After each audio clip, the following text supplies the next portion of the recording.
راځو مونږ په دې ویډیو کې ګورو چې 9 کسر مونږ په کومو طریقو سره ښودلی شو. نو راځو دغه 9 کسر په شکل کې ښیو. نو دا شکل مونږ را واخیستو او اوس دې کې مونږ 9 ښیو. نو مونږ به دغه 9 خانو څخه یا 9 برخو څخه 9 برخې راخلو. نو راځم زه دا رنګومه دا برخې. دا شو مونږ سره یوه برخه، دا 2 3 4 5 شپږ او دای 9.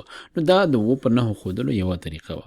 اوس راځو مونږ داسې ښیو چې که چیرې مونږ دغه 9 د څو کسرونو د جمع د حاصل په شکل وښودلی شو. نو زه راځم دلته لیکمه چې 2/9 جمع لیکمه 3/9. خو مونږ بیا هم 9 ته نه یو رسېدلی، 2 او 3 5 کېږي. مونږ دې سره 2 نور جمع کوو.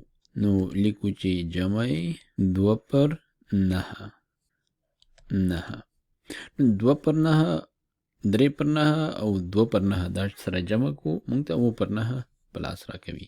نو دا به اوس څنګه ښکاره کېږي په شکل کې. نو راځو دا شکل مونږ بیا رسمو. دلته راخلو مونږ داسې دا شکل مو بیا دلته کېښودلو. اوس راځو مونږ دغه کسرونه په دې کې ښیو. دلته مونږ سره دي 2/9. نو زه دا رنګ راخلمه او په همدې رنګ یې ښیمه. دا 1 او دا 2. دلته مونږ سره دي 3/9. نو زه به راشم 3 خانې به دا وښیمه، 1 2 او 3 برخې مونږ دا وښودلې پکې. او ورپسې مونږ سره دي 2/9. نو راځو دا هم پکې ښیو، 1 او 2. نو تاسو ولیدل چې مونږ 2 نهمې برخې، 3 نهمې برخې او 2 نهمې برخې سره جمع کړل. مونږ ته 9 نهمې برخې په لاس راکړل. نو مونږ پوهیږو چې کله مونږ دغسې کسرونه ولرو چې مخرجونه یې سره یو شان وي، یوازې د هغې صورتونه مونږ جمع کوو او مونږ ته هغه مجموعي کسر په لاس راکوي. نو ځکه یې مونږ ته دلته 9/9 کسر په لاس راکړو. خو اوس راځو مونږ یو ځلې بیا همدا تکرارو په بل شکل یې ښیو. یو ځل بیا دلته دا شکل رسمومه. داسې مونږ دا شکل دلته ځای پر ځای کړو. اوس زه راځم او دلته د 9 کسرونه سره جمع کومه. دلته زه بیا د 9 کسرونه لیکمه. 1/9 جمع بل لیکمه، یو بل عدد پر 9 جمع یو بل لیکمه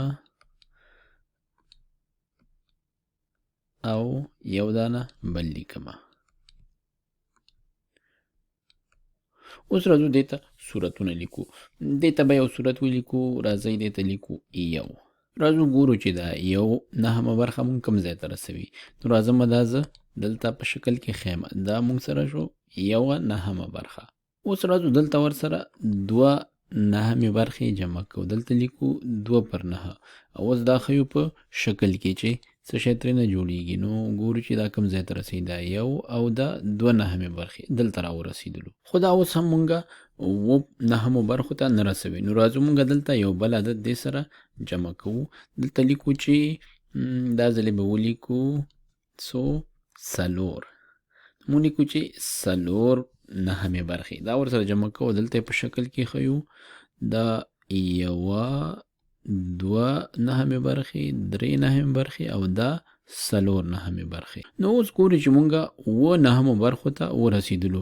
مونږه 1 9مه برخه، 2 9مې برخې او 4 9مې برخې دا چې سره جمع کړل 9 9مو برخو ته ورسېدو.